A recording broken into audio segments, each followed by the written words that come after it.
comatose pa rin po ang kadeteng nabaril ng mga holdupper sa kanyang sinasakyan jeep kamakailan. May live report si Ian Cruz. Ian. Yes, Jiggy, labis nga ang nararamdamang sakit sa kalooban ni Aling Vanji. Nanatili kasing comatose sa ICU ng AFP Medical Center ang pangatlo sa 9 na anak na si PMA Cadet First Class Alfonso Aviles. Si Aviles na graduating sa PMA daw sana ang inaasahan niyang tutulong sa kanilang pamilya. Buwang pananalig ni Aling Vanji na makakaligtas ang anak.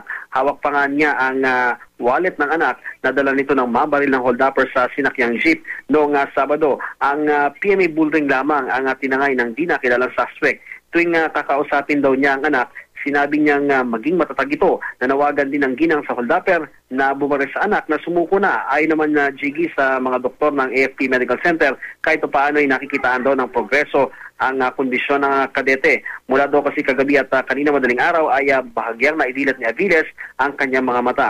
Jiggy, tuloy din daw ang pag-alalay ng pamunan ng PMA pati na ang mga mista ni Aviles na siyang nag-donate ng isinaling dugo sa kanya.